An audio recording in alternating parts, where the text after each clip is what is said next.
everybody hear me fine? Alright, so this is testing malware scenarios in your environment. This is basically introducing the idea of a different kind of test. We do pen tests, we do vulnerability assessments. This is going to be introducing a different kind of test. I'm Tony, I work for Tenable. It's just a little bit about me. Yeah, I totally didn't count for me being in front of the damn thing. Hi, my name is Juan Cortes. Also employed at Tenable Research Department, and same thing, kind of just eat, sleep, and dream code and malware and all that good stuff. So. All right, so a little bit of an overview. Basically, with the test, we're going to go through how to perform it, what it is, the concepts, what you need to do for it, and then we're going to have semi-demo. It's more a conceptual demo. So, malware testing. A lot of people do testing for vulnerabilities inside their environment, but malware doesn't require vulnerabilities to get in. So this is going to be talking a lot about testing, how to test malware being inside your environment, how to perform those tests, what you need to look at, and different steps to go through to interact with those kind of functions. Really, the difference between malware testing and pen testing, vulnerability assessments, different things like that, is going to be a lot of these things right here. Most pen tests don't worry as much about persistence. They're in and out. Malware is mostly about persistence, so it's going to be sticking around for a longer period of time. It's about detecting that persistence, being able to see what's going on. Most pen tests, vulnerability assessments, all these kind of things don't worry about rootkits as far as kernel level exploits and getting planted in that way. Sometimes they're actually out of scope completely. And all the phishing and all that kind of stuff that's associated with malware.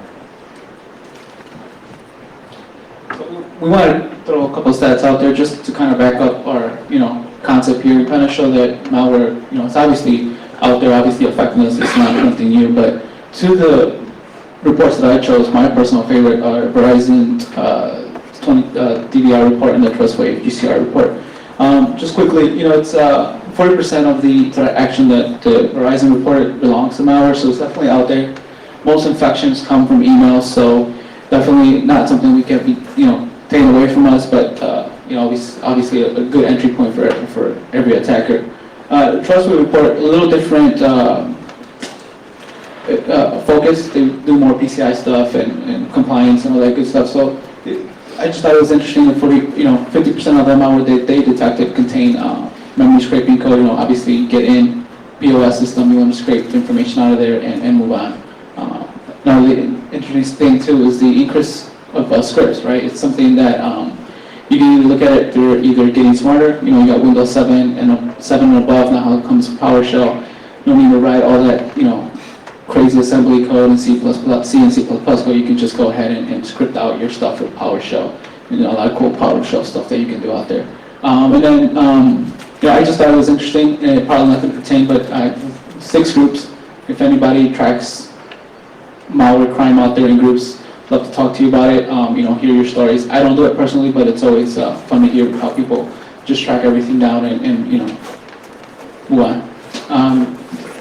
And then just moving on a couple more slides, we see the increased usage of files within files, the whole Russian nesting doll concept. You have a PDF file and you have a flash file inside within another flash file, and then you serve up your malware.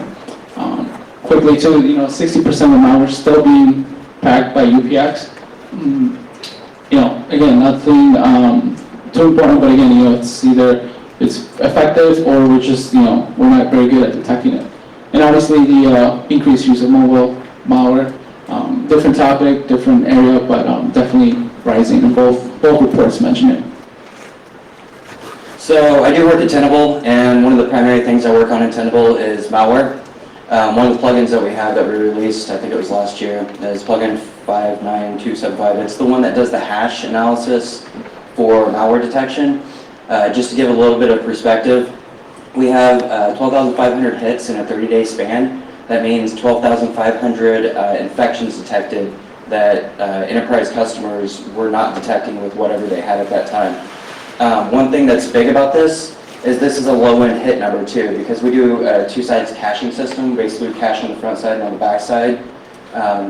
On the front end, this is the stuff that we see off of our analysis on the back end. but as soon as we do analysis, we cache forward. So that 12,500 that we're seeing is a very low number compared to what the overall stats are. So we're seeing a huge number of things that companies don't have their antivirus or whatever their detection rates are detecting right now. Okay, so the first thing we're going to go through is some conceptual ideas on how to perform these tests, what the tests are, where to go through. So initially, training. I think we all want to get trained. Different areas you can do it. But essentially, I like this type. This is coming from my experience from a year and a half ago from starting to learn all this stuff. You want to learn your tools. Make sure that you have tons of tools out there, tons of scripts, tons of people that like to share what their code does and how do they do it. So it's not one tool that's going to get you across point A to point B. Just get on your tools and get that right knowledge. The next one is I personally think you need to understand code at a high and low level. I'm talking more in assembly, disassembly, C and C++ code. Pertaining to Windows, you got to be able to understand the Windows API, see how attackers are leveraging that API calls to make bad stuff happen in your system. And last but not least, kind of the live infections. So a while back I was talking to Tony and I was like, Tony, I've done all this training, all this learning, all these books, all these tutorials, but I still don't see that I'm really getting what I need to understand and know where to look. And kind of just said, you just got to dive into the deep end. So, with that said, you're just going to get a malware, get live infected, and just do it. Just get infected and figure out what it's doing. It's calling back home, debug it, disassemble it, whatever it is that you're going to do with it. And then the other thing too is ad hunting. So focusing highly on the idea here that you have to have a highly controlled testing scenarios, right? I mean, you're dealing with malware, you don't want to get infected on your corporate environment, so you want to have controlled network closed out, And then from there on, just a couple ideas. You have 3 hosts, give them 3 hosts, and then have them find the effective one. It could be either by logs, it could be by which process is infected, or which host is calling out to the network that's not supposed to. And the other one is static analysis and files. You just kind of want to take your malware, take it apart statically. Find out if it's packed, find out if it's signed, if it's and just kind of break it down there without having to run it. So one thing on the egg hunting, remember this is a type of test that we're proposing. What this means partially is get 3 boxes set up inside of your network. Have them look mostly close to the way that you set up boxes. And then have one of them have some form of infection, whether you read it yourself or you take something from malware.lu or whatever, Contagio or wherever website you pull. Infect those and then have your people try to figure out which one's affected and see how they react to that infection as far as what are they going to do when they find an infected box. A lot of times on these pen tests, we're so concerned about stopping them at the firewall and stuff like that, that the security people don't necessarily know how to react to when they have an infection. This is a lot of time incident response people control this, but a lot of companies don't have incident response as well. So this is about that. Another thing is testing your incident response people. Pen tests test some degree of this, but not very much. But if you want to see how your incident response is working inside your company without actually having to wait until you get a live infection, infect some things and just say, handle it. What would you do if you're in this situation? Put a rootkit on a system, see if they know even how to maintain or work with the rootkit on the system. And this is my personal favorite. This is the more complicated one and the one that's going to be one of the larger issues as far as doing the testing. It's the random unknown. Find some place on your network, some box, some place, infect it. Don't infect it with a live piece of malware, that'd be dumb. Do a controlled situation to where either you write it or you're running, and we're going to go through some scenarios of how you can actually do this. But infect a random box in your network. Have one person that basically knows and controls that random box infection and maintain and see if it's ever detected. And when it is detected, see what detected it. Because you might have a $1,000, $2,000, $30,000 appliance that's not doing jack for detection inside of this when you've got a free tool that's detecting all the stuff. So if you do this inside your live environment, and you're detecting it with something that's a completely free tool, you can save yourself money as well, and also learn where you need to look and what tools you need to look at. All right, so this is going to be basically some ideas on where to get started. When you do these kind of tests, these are going to be the things that you should really hit on initially to help facilitate these tests. So persistence, and this is really one of the big things that I was hitting on from the initial part. Malware is persistent. It's not one of the things where they're going to come in like the theoretical things that we test right now. They're not going to come in, drop everything, get out. Malware wants to get in, and it wants to get as far out as it can, and it wants to hide the best way it can. If you want some ideas on where to cause persistence, auto runs. It's a tool for defense. Will tell you every single location. Well, not every single. It tells you a lot of locations where you can actually have code stay persistent. Just look through what's located on that. I've found over 200 locations that's beyond auto runs that you can actually have persistence, and I'm not talking about just DLL injection points because those are almost infinite. Hijacking, different kind of exe file redirection, a lot of malware handles that. Finding ways to stay persistent. If you want to find a way to stay persistent on a system that's not very well detected, not very many tools, use Firefox. Their plugin infrastructure is horrible. They have no security around their plugin infrastructure, so you can go drop an infection file in a directory. As long as you get it dropped there, load by Firefox. If they use Firefox, it stays persistent. Kind of just touching on points that Tony mentioned. DLL hijacking, nothing new, but definitely effective and useful. Just basically, again, go back to the idea, find an application that's vulnerable to DLL hijacking. There's, tons of them. Find one that's being used in your environment. It could either be a text editor, Notepad++, or Sublime, maybe a snipping tool that your company uses. I'm pretty sure that you can find it vulnerable to some sort of DLL hijacking. You just want to take that and again go back to your scenario where you have 3 hosts, have the application get infected, and tell your team, find me the application, or you don't even have to tell them, but find the application that has that DLL hijacking. The points are, it's just a little bit of history of what DLL hijacking. We're not going to get into it, but if you have any questions afterwards, be more than free to talk about it. So one thing with DLL hijacking as well is it's not easy to detect. So that's a good persistence way to really test you guys if they can detect something like that. So another thing is rootkits. Rootkits are really a malware thing. It's not really anything that we really test right now, and I hit on this earlier.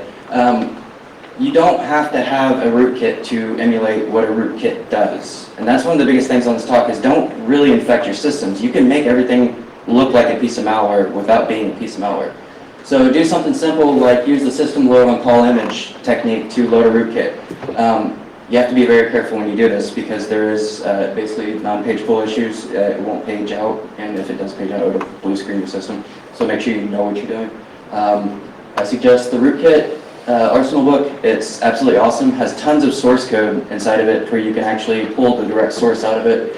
The other two are pretty good, but really rootkit Arsenal is the latest. If you need to test rootkits, you can get conceptual code, you can get breakdowns of that on how to actually test those in environment without actually rootkitting your system in a way that's going to destroy systems on your network. So another, process injection, probably one of my favorite techniques that Malware uses. You have process highly, and you get a good process. You start a good process and you replace it with, your infected process. But eventually to the naked eye or a regular person, the good process, the bad process looks just like the good process. So it's a good way to get hidden and throw it in there and throw away, throw your team off for a bit. Process injection too, a lot of different ways you can do it too. You can do it by create a remote thread, and to create thread you can, suspend your threads and then inject your code and then, resume your thread again, and then you have code injection. Again, not visible to regular eye, but definitely a good technique to try out and get them to detect it.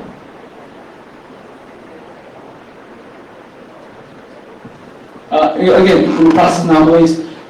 You see this a lot with malware, right? You have SVC hosted launching, you know, a command prompt, you know, should that really be happening, or should, you know, it's launching you know, I think my third one is when it launches a process that has a similar name to something that get passed by your regular IT people, right? For example, Netcom, you know, oh, it's a network communication executable, it should be fine. Or, you know, the simple one, I Explorer, you know, you pop, you know, and you launch a command shell. You know, obviously that should stand out. Icons missing, normals, you know, obviously you see sometimes malware trying to get past, again, regular users. Oh, this looks just like my Word document application. I'm just going to go ahead and open it. You know, and so definitely something that you want to look at, try to test for. And then in the parent and child relation, a lot of times you see malware, you know, starting up a process, starting up a child, kills the parent process, and it's just hide, you know, try to hide the tracks between that relation. You kind of want to be able to track that, you know, have your team be able to show where the initial vector was, the attack vector was, what, you know, what started what. So I just thought that was an interesting point. One thing that I thought I had inside this, and I actually must have not put in or something, is there's a thing that you can look for in process anomalies that's kind of cool. You can look for the original file name. Someone that's developing a piece of malware might have named it malware.exe, something like that, and then they rename it to javaupdater.exe. If you can go look at those original file names, basically write a script. I've got a small script that does partially on those. You can go find those original file names, and that is something that you can just write an iExplorer.exe to launch on the system that doesn't really do anything, just make it do a loop with sleep or something like that, and make sure the original process name is something like malware.exe, and then see if your guys are finding things like that. It's not necessarily doing anything malicious, but it's something that should be a detectable method for you guys to be able to find it, and it helps increase the intelligence of your guys to be able to detect those. So another thing is network traffic anomaly. This is off the systems to kind of look at what's going on. Command.exe, cmd.exe connects out. That's obviously an issue if it's connecting out HTTP or something like that. Connections to 66.7 IRC. Your system connecting one of your client systems, connecting up to one of your core systems, like your domain controller, that should not be connecting up in that format. Set up these kind of traffic anomalies intentionally, so that they're sending that kind of traffic in that location. It's a detection method, it's a way to test the scenario in a way that's not malicious. Alright, now we're going to go a little bit on what you can use, where you can get some things to run these tests. Where can you get this kind of concept to test the things that we just went through? So Metasploit, obviously we all know Metasploit.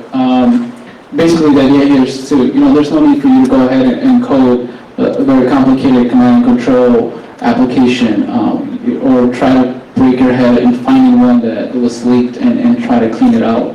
You know, you can use Metasploit, you know, code your malware up, or whatever is it that technique you're going to choose, and have Metasploit set it up for you. You know, again, you can even use set, and you know, once the malware connects back, just have Metasploit be your command control server. There's no need to, again, very simple. So that's me. So malware dumps. You know, the latest leak was Carrot leak. Huge dump. Personally, I have not gone through it all, but definitely skim over the code that's found interesting. Again, you see a lot of DL injection code there. Process injections. UAC bypass. I think there's a couple of exploits in the actual leak too that's being talked about. But again, the point being is, you know, you have code there. It's really source code that you can take, read, understand, take it apart, and implement it into your own test executable. The other thing too, forums. There's a couple forums out there. I personally just follow because I like them. You know, there's no underground forum that I follow that requires a blood test or anything like that. But it's just, you know, people like to share, people like to be helpful, and people just like to ask questions, and they say, how do I do this? People, oh, here's how you do it, and the code's there for you. So definitely good example to kind of keep that going. So I did it all in black and white, so there's you guys' animation. So Use some rats. A lot of malware uses these. No reason you can't use them. Just know how to control them, know what they do. Poison ivy is a very popular one. YTK Fake Creator is actually one that I don't really see anybody ever using, and it's actually highly effective. It creates fake YouTube sites that you can use to basically phish people for infections. Plenty of other options here to be able to use rats and perform your tests. This is really my favorite one. This is the one that I would suggest the most. Develop your own. You guys probably have developers inside of your network, some kind of developers. Malware comes in all forms. It doesn't just come as an executable written in C, actually not as much anymore at all. It comes in a lot of scripting, C#. You don't need to worry as much about some of the obfuscation methods that are used through malware to be able to prevent reverse engineers, because you're not trying to trick reverse engineers. You're trying to do detection and figure out how the scenarios are. Now, if you're trying to test your guys to see if they can reverse engineer it, I would just suggest go grab a real piece of malware for that. But write your own. Use your developers for this. Not only are you going to get a second resource from your security department on someone that knows how to develop malware from that perspective, you can also get your own custom version of testing inside your environment. One thing that is a big misconception on this is malware is just code, really. It just breaks down the code. So you can go up to your developer and say, hey, can you write something that downloads and plants an executable and then executes that executable to set up a persistent registry key here? Don't tell them it's malware. Tell them to just write that program. They can write that program. If you go up and ask them to write malware, they will be like, I don't know how to write malware. But if you tell them how to do the steps that you want to actually perform it, they might be able to just write your malware for your testing for you. And this can be multiple ways that you can do different, unique kind of testing. Read books like I listed before, the Rootkit book or something like that. Those are going to give those guys also a lot of source code, and if they're already programmers, the right kind of programmers especially, they can do this for you. Or if you want to write your own, just a couple mentions of books that I personally read, that I've, like I said, been through the journey. Probably the only book that I've read back from back to cover was the Practical Malware Analysis book. It has that, doesn't have much of sample code, but definitely has a breakdown on how to look for things, where to look for them, and it's more of a low-level disassembly look. Then you have the Malware Analysis cookbook. There's definitely code samples there, scripts, and it's an awesome book. And then the other two, just basically your Windows kind of internal of how Windows works. So 5 books, definitely recommend them. All right, and eventually us. So Juan and I developed a rootkit, or a malware kit. We're in development right now of it. It's something we're calling snippets. It's snippets of malware code techniques. Everything from DLL injection to rootkits to process injection to basically we're developing a malware kit that you can do a 1, 2, 3 step and it'll create your malware dynamically for you. We're obfuscating it in ways that we know it's effective to defeat AV, and we're not sure what we're going to do with this yet. We don't want to release it completely, because if we release it, then we're going to see a lot of our code end up in real malware. So we're still trying to figure out how we can actually use this to supply for you guys. One of the ideas, we're going to have a website with some snippets of the code, the snippets code itself supplied, so you guys can actually go to that resource, get the snippets, and be able to compile your own versions of malware in a way that it won't be too destructive. And I'm going to go through an example of that here in a minute. And really there's more to be determined for us. We're still trying to figure out how to actually make this a resource for you guys, for anybody out there that wants to perform this testing, without making a resource for malware creators. Alright, here's a little bit of a conceptual demo. This is just an idea on how you can perform this attack. This is a simple version of it. This is basically a way that you can start out doing it. So, phishing email comes in, latest employee Google contact application, has a link to Sites Google. Use Google Sites, it's awesome because it's on Google, nobody's going to block Google. You could set up your own custom site, and you can set up the resources for all the downloads in this. It's a really good resource for malware, and malware uses it a lot itself. Okay. Alright, so you go to the site, says something like this: you must update Java JRE7, download. You guys probably can't see this, but the download link was the Dropbox user content and into a Dropbox folder. I obfuscated my ID, obviously.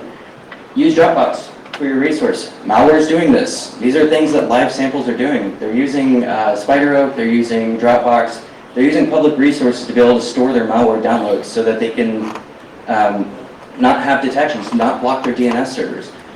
Use their same techniques. Again, Google, the download goes to there. All right, just one simple thing that you guys can do to make this a little bit harder on some people as well. After they downloaded the application, just open up CFF Explorer. CFF Explorer has UPX Packer utility. UPX is free. You can go get it for free out on UPX's site. I can't remember the name of the website. But this is an easy way for you guys to perform it. Just get CFF Explorer, UPX Packer utility, click Pack, there you go. And it's got different compression levels and stuff. So once the malware is down on the system, download it from the Dropbox site because you need to update Java. You double click Java Updater. It says you have been updated Java. Where's that ASCII toolbar? Yeah. Well, mine's a little bit better than theirs. So what it does, it drops Internet Explorer, or drops iExplorer.exe inside the temp directory. This obviously is not really Internet Explorer. Sets up a persistent handle. I used a simple method here. This is the run HK current users run. Just set up through the temp directory, so it'll auto start on each load. And what the malware does itself is it's just a simple keylogger.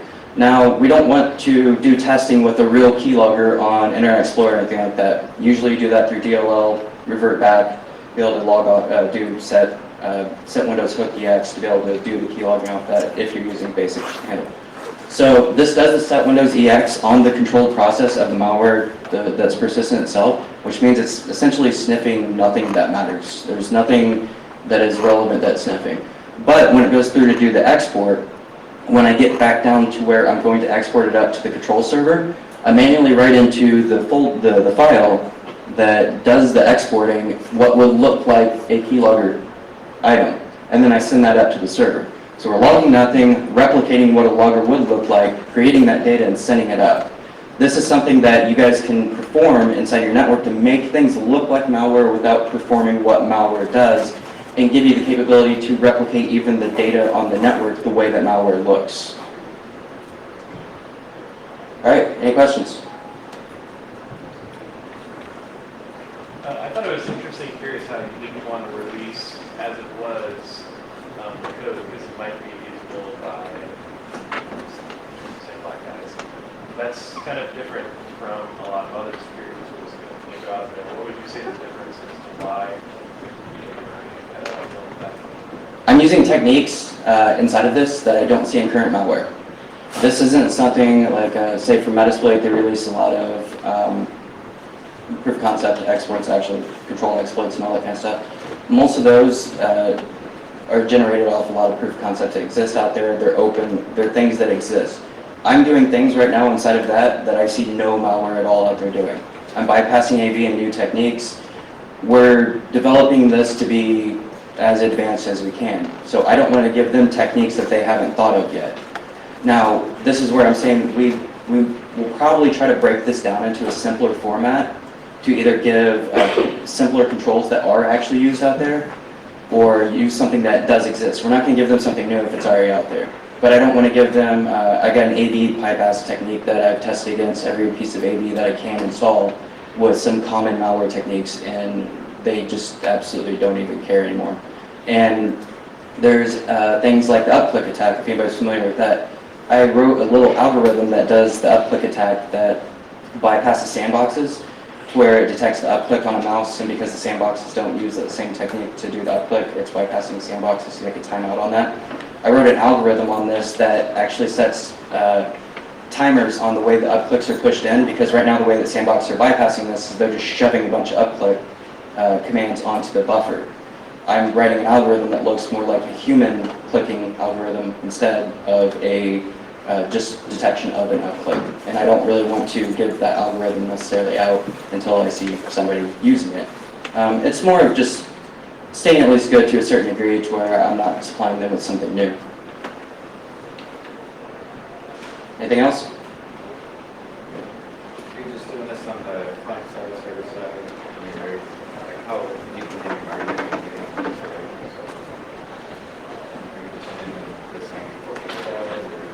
what part? Any of it really, so like, I mean, how do I go from implementations to the actual, like, Well, see, the exploits are what's tested through your pen tests and your vulnerability assessment. So it's less about the exploit. So you're talking about what do you do once you get the phishing actually in? This, so it sounds like you're more testing client, like laptops or workstation. it could be anything. You can take your domain controller and put something. You obviously don't want to put a piece of malware on there, but you could send a very simple application on your domain controller that does nothing but connects out to HTTP and just queries Google.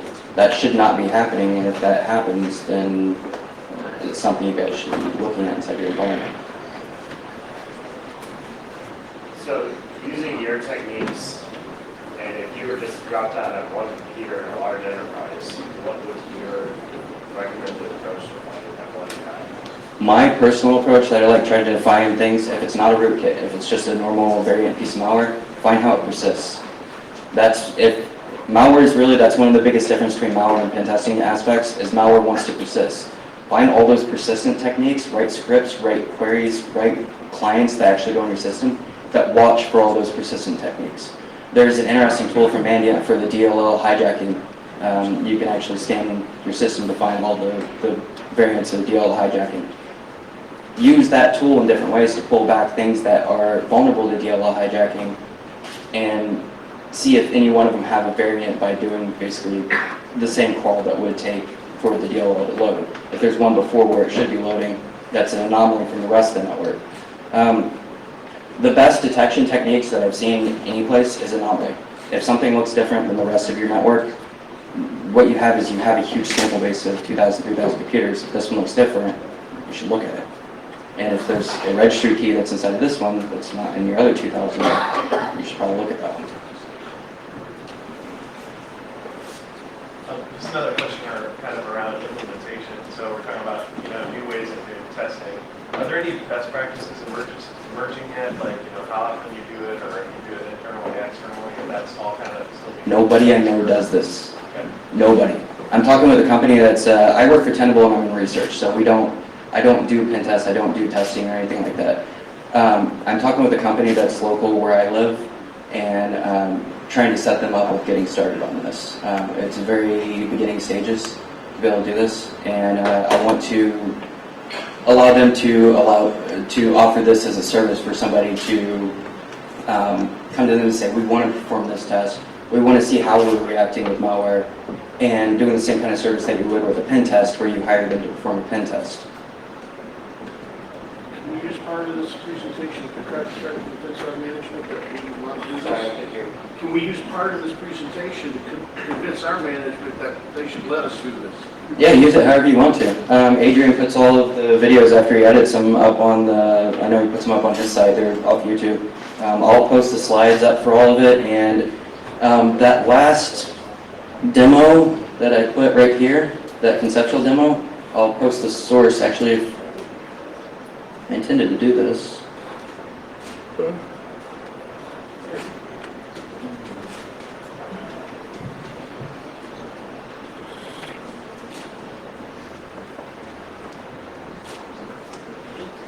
So one thing, the Java updater's original name was Treader. I just randomly typed something in. That's one of those different name detections. If you guys want a simple resource, here's the source for that. I'm going to post most of the source. There's like my simple backdoor that I use, and this actually completely. So I wrote this in about 4 hours yesterday, based off some of the things that we have in the snippets and just pulling things together. It didn't take me very long to actually write it, but I didn't encode my strings like I normally encode them. You can see down here I got different kind of encoding techniques for strings so that I can obfuscate that.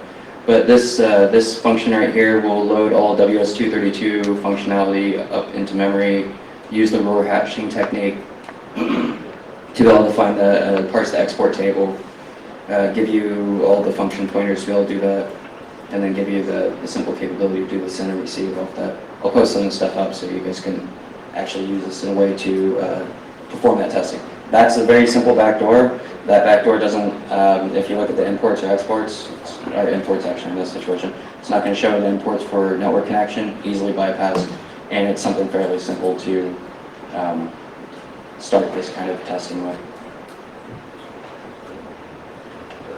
So for people that are new to the malware environment, you were saying that you had forums and whatever. I mean, I know people get asked questions, you know, how do you start, where do you look, that type of stuff. And since you guys have already weeded through most of that, is there anything that you can recommend, advise, or suggest for new and upcoming people to go through so they're not having to go through the same pains of getting through some of those websites? Yes, and so specifically for sites, I think everybody's got their favorite. I've got a few. I like Hellbound Hackers forum. There's actually some interesting stuff with that. I like evil.com. There's a few things like that. They have a lot of malware samples on it. There's different malware sites specifically that have forums, and there's developers of malware posting on that. I can post some of that stuff up when we post some of the slides. I'll have the slides posted publicly and post some of those links. But really, if you're just getting started in malware, get started in reverse engineering. That's the first step, and you can look in things like the practical malware analysis. If you really want to do it like hardcore, go grab some malware off of Contagia or malware.lu and dive in. Figure out as you go and start figuring out what you don't know, so you need to figure out what you do know. I can't tell you specifically because I don't know if you know how to program in C. Do you know x86 ASM? It depends how far back I need to be able to tell you where to start. I would say if you're concentrating on Windows, Win32 development's almost essential. If you don't know what the API calls are doing, then you don't know what it's doing, and you need to know what the API calls are doing first. Anybody else?